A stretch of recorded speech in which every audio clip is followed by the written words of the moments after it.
नमस्कार दोस्तों, आज की अपनी वीडियो में हम हरियाणा के पेपर से संबंधित कुछ महत्वपूर्ण हस्तियों के बारे में बात करेंगे, जिनके बारे में किसी न किसी प्रकार से क्वेश्चन हमेशा पूछे जाते हैं। तो चलिए बात करते हैं। सबसे पहले जो बात करेंगे वो उस महत्वपूर्ण हस्ती का नाम है जगत सिंह जाखड़। जगत सिंह जाखड़ जो है, इनका जन्म 6 अक्टूबर 1956 को सुरेती गांव झज्जर में सूरत सिंह जाखड़ के घर हुआ था। तो इनके पिताजी का नाम सूरत सिंह जाखड़ था। इनका जो गांव था सुरेती गांव झज्जर जिले में। शिक्षा की बात करें तो इनकी प्रारंभिक शिक्षा इनके गांव में ही हुई थी। ग्रेजुएशन इन्होंने रोहतक से की और उसके बाद पशु चिकित्सक की जो पढ़ाई है हरियाणा एग्रीकल्चर यूनिवर्सिटी हिसार से इन्होंने पढ़ाई की। इनके बारे में पढ़ना इम्पोर्टेंट क्यों है? क्योंकि ये हरियाणा की सबसे अधिक कमाई करने वाली हरियाणवी फिल्म चंद्रावल जो कि 1984 में आई थी, उसमें मुख्य अभिनेता का जो रोल था वो इन्होंने प्ले किया था, जगत सिंह जाखड़ ने। मुख्य जो हीरो का किरदार था उसका नाम सूरज था। इनकी मृत्यु की बात करें तो 17 दिसंबर 2011 को चंडीगढ़ पीजीआई में जगत सिंह जाखड़ जी की मृत्यु हो गई। इनकी मुख्य फिल्मों के बारे में बात करें तो मुकलावा, शनिचर, चादरों, चंद्रावल, चंद्रकिरण और सपने सीरियल, और उसके अलावा एक अनपढ़ जाट नाम से इनकी जो फिल्म थी वो अप्रकाशित ही रह गई।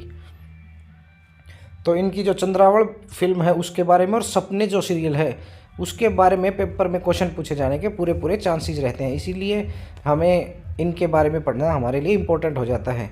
इसके अलावा जगत सिंह जाखड़ को हरियाणा का रॉबिन हुड भी कहा जाता है। तो हमारे पेपर में अगर पूछा जाए कि हरियाणा का रॉबिन हुड किस व्यक्ति को कहा जाता है तो जगत सिंह जाखड़ उसका हमारा आंसर रहेगा।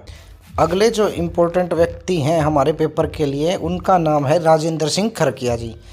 राजेंद्र सिंह खरकिया जी का जन्म जो है 21 सितंबर 1969 को खरक कला गांव जो कि भिवानी जिले के अंतर्गत आता है वहां हुआ था, और इनके पिता श्री गोपी सिंह तंवर जी थे। माता का नाम धनमती देवी था। राजेंद्र सिंह खरकिया की संतान के बारे में बात करें तो 2 पुत्र इनके, 1 पुत्री हैं। 21 दिसंबर 1999 को जो एक सड़क हादसे में इनके दोनों पैर चले गए थे, जिसमें इनके पैरों के साथ साथ हरियाणवी गायकी का जो भविष्य था वो भी काफ़ी पीछे चला गया। राजेंद्र सिंह खरकिया हमारे हरियाणा के गायन के लिए इतने इम्पोर्टेंट हैं कि इन्हें 2 प्रमुख उपाधियों से भी हमारे हरियाणा में जाना जाता है। जैसे कि हरियाणा का सरस्वती पुत्र अगर पूछा जाए तो राजेंद्र सिंह खरकिया को ही कहा जाता है। इसके अलावा हरियाणा की कोयल राजेंद्र सिंह खरकिया को कहा जाता है। तो हमारे पेपर में अगर पूछा जाए कि हरियाणा की कोयल किस व्यक्ति को कहा जाता है तो राजेंद्र सिंह खरकिया हमें आंसर करके आना है, या हरियाणा का सरस्वती पुत्र पूछा जाए तो राजेंद्र सिंह खरकिया आंसर रहेगा। राजेंद्र सिंह खरकिया जी ने सन 2000 में अश्वनी चौधरी द्वारा निर्देशित और आशुतोष राणा व अरुंधति द्वारा अभिनीत जो फिल्म थी लाडो, उसमें एक रागनी गाई थी जिसका नाम था पाणियाली।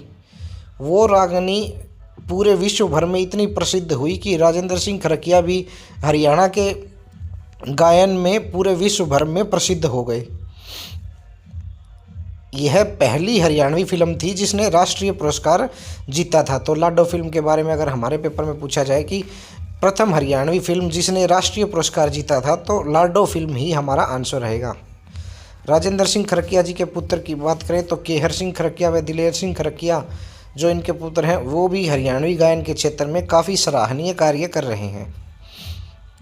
राजेंद्र सिंह खरकिया जी की एक 52 गांवों की रागनी जो है वो भी काफ़ी लोकप्रिय है। तो हमारे पेपर में अगर इस प्रकार का प्रश्न पूछा जाए कि 52 गांवों की रागनी जो है उसका संबंध किस व्यक्ति से है तो राजेंद्र सिंह खरकिया जी। अगले जो हमारे पेपर के लिए महत्वपूर्ण व्यक्ति हैं उनका नाम है दयाचंद मायना जी। दयाचंद मायना जी का जन्म जो है 10 मार्च 1915 को मायना गांव रोहतक में हुआ था। तो इनके जन्म के बारे में हमें ध्यान रखना है कि मायना गांव से इनका संबंध था, इसीलिए इनका नाम दयाचंद मायना कहा जाता है, जो कि ये अपने गांव का नाम अपने नाम के आगे लगाते हैं। इनके बारे में सबसे प्रचलित जो क्वेश्चन है जॉन मिल्टन ऑफ हरियाणा। तो हमारे पेपर में अगर पूछा जाए कि जॉन मिल्टन ऑफ हरियाणा किस व्यक्ति को कहा जाता है तो दयाचंद मायना को जॉन मिल्टन ऑफ हरियाणा कहा जाता है। इन्होंने दयाचंद मायना जी ने भारतीय राष्ट्रीय सेना में भी कार्य किया और सुभाष चंद्र बोस जी पर एक जग प्रसिद्ध किस्सा भी इन्होंने बनाया था। दयाचंद मायना के शिष्य की बात करें तो इनके प्रमुख शिष्य छज्जू लाल सिलाना थे। या हमारे पेपर में अगर पूछा जाए कि छज्जूलाल सिलाना के गुरु कौन थे, तो दयाचंद माइना जी ही थे। ये हरियाणा के एकमात्र कवि हैं जिन्हें राष्ट्रीय कवि का दर्जा भी प्रदान किया गया है। तो हमारे पेपर में अगर पूछा जाए कि हरियाणा के कौन से व्यक्ति ऐसे कवि हैं जिन्हें राष्ट्रीय कवि का दर्जा प्रदान किया गया है, तो दयाचंद माइना हमें आंसर करके आना है। दयाचंद माइना जी ने अपने किस्सों व रागनियों के माध्यम से ब्राह्मणवाद को चुनौती दी थी। इनकी मृत्यु की बात करें तो 20 जनवरी 1993 को दयाचंद माइना जी की मृत्यु हुई। दयाचंद माइना के जीवन पर महाशय दयाचंद माइना ग्रंथावली जो पुस्तक है डॉक्टर राजेंद्र बड़गुज्जर ने लिखी है। तो हमारे पेपर में अगर पूछा जाए कि महाशय दयाचंद माइना ग्रंथावली किस व्यक्ति ने लिखी, तो डॉक्टर राजेंद्र बड़गुज्जर। या फिर ये पूछ लिया जाए कि दयाचंद माइना के जीवन पर जो ग्रंथ है किसने लिखा है, तो डॉक्टर राजेंद्र बड़गुज्जर ने लिखा है। दयाचंद माइना जी को आशु कवि भी कहा जाता है। तो हमारे पेपर में अगर पूछा जाए कि हरियाणा के किस कवि को आशु कवि के नाम से भी जाना जाता है, तो दयाचंद माइना हमारा आंसर रहेगा। अगले जो इम्पोर्टेंट व्यक्ति हैं हमारे पेपर के लिए, उन्हें जैमिनी हरियाणा कहा जाता है। जैमिनी हरियाणवी जो हैं उनका मूल नाम देवकीनंदन जी है। इनका संबंध हमारे हरियाणा के झज्जर जिले के बादली गांव से है। बादली गांव में इनका जन्म 5 सितंबर 1931 को हुआ था। इनकी प्रमुख रचनाओं की बात करें तो जैमिनी हरियाणवी की जो प्रमुख रचनाएं हैं, टीवी और बीवी, चूहे तुमको नमस्कार है, गोरी मारे गाम की, इसके अलावा ओ मेरी महबूबा तू मन्ने ले डूबी मैं तन्ने ले डूबया, एक दिन एक पड़ोस का छोरा, जो है प्रमुख रचनाएं जैमिनी हरियाणवी जी की हैं। मून पर हनीमून इनकी पुस्तक है, और हंसाए जा प्यारे, ये इस प्रकार की जो हास्य रचनाएं हैं ये जैमिनी हरियाणवी जी से ही संबंधित हैं। या हमारे पेपर में कंफ्यूज करने के लिए अगर इस प्रकार से पूछ लिया जाए कि मून पर हनीमून पुस्तक के लेखक का क्या नाम है, तो जैमिनी हरियाणवी की बजाय अगर पेपर में देवकीनंदन नाम से हमसे क्वेश्चन पूछ लिया जाता है तो हमें भी ध्यान रखना है। जैमिनी हरियाणवी का नाम किसी भी प्रकार से अगर मूल नाम से संबंधित पूछा जाता है तो हमें देवकीनंदन नाम ध्यान रखना है। इनके पुत्र अरुण जैमिनी जी भी हास्य कवि हैं। अगर जैमिनी हरियाणवी की मृत्यु के बारे में पूछा जाए तो 6 फरवरी 2019 को इनकी मृत्यु हुई थी। अगला जो इम्पोर्टेंट व्यक्ति तो है हमारे पेपर के लिए, उसका नाम है ममता खरब। ममता खरब का जन्म जो है 26 जनवरी 1982 को रोहतक में हुआ था। वैसे पैतृक गांव इनका गिवाना सोनीपत में है। इनके पिता रोहतक में रिहाइश करते हैं। ये भारतीय महिला हॉकी टीम की कप्तान भी रही हैं ममता खरब। ममता खरब ने 2002 के जो राष्ट्रमंडल खेल थे उन खेलों के दौरान इन्होंने विजयी गोल किया था, जिससे भारत को स्वर्ण पदक प्राप्त हुआ था, और उसके बाद से ममता खरब को गोल्डन गर्ल के नाम से जाना जाता है। और जो इन्होंने जो स्वर्ण पदक दिलाने वाला जो गोल किया था इंग्लैंड के खिलाफ किया था। तो किसी भी प्रकार से हमारे पेपर में पूछ लिया जाए, हमें इस क्वेश्चन से संबंधित हर प्रकार का आंसर हमारे दिमाग में होना चाहिए। ममता खरब के पिता हरिपाल सिंह जी, माता कमला देवी। ममता खरब ने जो अपनी ग्रेजुएशन की पढ़ाई जो है MDU रोहतक से की है।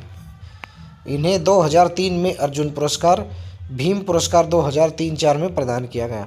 तो अगर हमारे पेपर में पूछ लिया जाए कि गोल्डन गर्ल ममता खरब को अर्जुन पुरस्कार किस वर्ष प्रदान किया गया, तो 2003 में प्रदान किया गया। ममता खरब को हरियाणा सरकार द्वारा DSP 2007 में DSP के पद पर नियुक्ति प्रदान की गई। इन्होंने 2007 में आई फिल्म चक दे इंडिया में रोल मॉडल के रूप में भी काम किया है, ना कि एक्ट्रेस के रूप में। तो हमारे पेपर में अगर पूछ लिया जाए कि हरियाणा से संबंधित किस चर्चित हस्ती ने चक दे इंडिया फिल्म में रोल मॉडल के रूप में काम किया, तो ममता खरब हमारा आंसर रहेगा। और चक दे इंडिया फिल्म 2007 में आई थी। अगला जो इम्पोर्टेंट व्यक्ति तो है वो है कविता दलाल, जिनका जन्म 20 सितंबर 1986 को मालवी गांव जुलाना जींद में हुआ था। हार्ड केडी के नाम से भी इन्हें जाना जाता है। कविता दलाल जो है WWE में कुश्ती करने वाली भारतीय राष्ट्रीयता की पहली महिला पेशेवर पहलवान है। तो इनसे संबंधित क्वेश्चन किसी भी प्रकार से पूछा जाए कि WWE में भाग लेने वाली प्रथम भारतीय महिला की बात करें तो कविता दलाल। भारतीय राष्ट्रीयता की बात करें तो भी कविता दलाल, और पहली महिला पेशेवर पहलवान की बात करें भारत से तो कविता दलाल।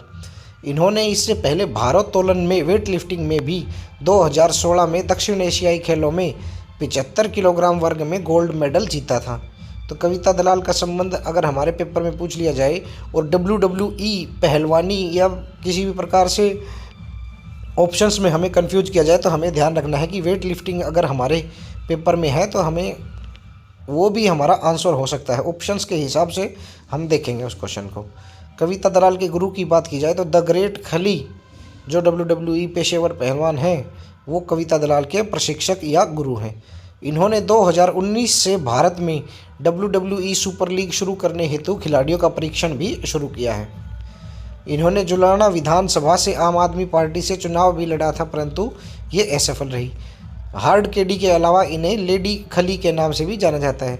तो हमारे पेपर में अगर पूछा जाए कि लेडी खली के नाम से हरियाणा की किस महिला को जाना जाता है तो कविता दलाल हमारा आंसर रहेगा। अगले जो इम्पोर्टेंट व्यक्ति हैं हमारे पेपर के लिए उनका नाम है नवदीप सैनी। नवदीप सैनी का जन्म जो है 23 नवंबर 1992 को करनाल में हुआ था और इन्हें करनाल एक्सप्रेस के नाम से भी जाना जाता है। करनाल एक्सप्रेस इन्हें क्यों कहा जाता है? क्योंकि ये मशहूर बॉलर हैं हमारे क्रिकेट के। तो जिस प्रकार शाहिद अख्तर उनको शोएब अख्तर को रावलपिंडी एक्सप्रेस कहा जाता था उसी प्रकार हमारे नवदीप सैनी जी को करनाल एक्सप्रेस कहा जाता है। 2018 में इन्हें अफ़गानिस्तान के खिलाफ टेस्ट टीम में शामिल किया था लेकिन ये खेल नहीं पाए थे। 2019 का जो वर्ल्ड कप था उसमें इन्हें स्टैंड बाई बॉलर के रूप में शामिल किया गया था। तो हमारे पेपर में अगर पूछा जाए कि हरियाणा के किस व्यक्ति को 2019 के वर्ल्ड कप में स्टैंड बाई बॉलर के रूप में शामिल किया था तो नवदीप सैनी हमारा आंसर रहेगा। 2019 में वेस्ट इंडीज़ के खिलाफ वनडे व T20 इन्होंने खेले थे। तो इन्होंने अपना जो डेब्यू है वो वेस्ट इंडीज़ के खिलाफ किया था वनडे मैच में भी और T20 में भी। 2020 में टेस्ट डेब्यू इन्होंने ऑस्ट्रेलिया के खिलाफ किया। इन्हें टीम में शामिल तो 2018 में अफ़गानिस्तान के खिलाफ किया था लेकिन ये तब खेल नहीं पाए थे और इसके बाद 2020 में इन्होंने टेस्ट मैच में डेब्यू किया ऑस्ट्रेलिया के खिलाफ। वह विल पुकोवस्की जो हैं उनका विकेट इन्होंने लिया था जिन्होंने इसी मैच में ऑस्ट्रेलिया की ओर से डेब्यू किया था। तो इस प्रकार के जो फैक्ट्स होते हैं उनसे क्वेश्चन बनने के पूरे चांस रहते हैं। तो ये हमें ध्यान रखना है कि इन्होंने जो अपना फर्स्ट डेब्यू विकेट जो था विल पुकोवस्की का लिया था जिन्होंने उसी मैच में ऑस्ट्रेलिया की ओर से डेब्यू किया था। 2017 में जो IPL हुआ था उसमें इन्हें दिल्ली डेयर डेविल्स ने 2018 में RCB ने शामिल किया था। नवदीप सैनी को करनाल एक्सप्रेस कहा जाता है जबकि नवदीप सिंह सियोरान जो हैं उनका संबंध पानीपत से है ना कि करनाल से, और उन्होंने 2024 में जो पेरिस पैरालंपिक था उसमें भाला फेंकने में स्वर्ण पदक जीता था। इसके अलावा नवदीप सिंह नाम से एक क्रिकेट अंपायर भी हैं हमारे हरियाणा से जिनका संबंध चंडीगढ़ से है। तो ये हमने नवदीप सैनी नाम से नवदीप नाम से जो भी चर्चित हस्तियां थी उनके बारे में बात की और हमारे पेपर से संबंधित जो इम्पोर्टेंट हस्तियां थी उनमें से कुछ के बारे में किया, कुछ के बारे में आगे हम अपनी वीडियो में करके और इस चीज़ को कंप्लीट करेंगे। तो धन्यवाद दोस्तों, पढ़ते रहिए और इन नोट्स को एक बार अपने हाथ से लिखकर और 2 से 3 बार इनका रिवीजन करके फिर इनको अपने पास रखिए ताकि जब पेपर हो तब आप एक बार इनका रिवीजन करके फिर पेपर में बैठें तो आपकी तैयारी में आपको काफ़ी फ़र्क दिखाई देगा। तो धन्यवाद दोस्तों, पढ़ते रहिए और अपने HSSC CET एग्ज़ाम की तैयारी इसी प्रकार मन लगाकर करते रहिए। धन्यवाद।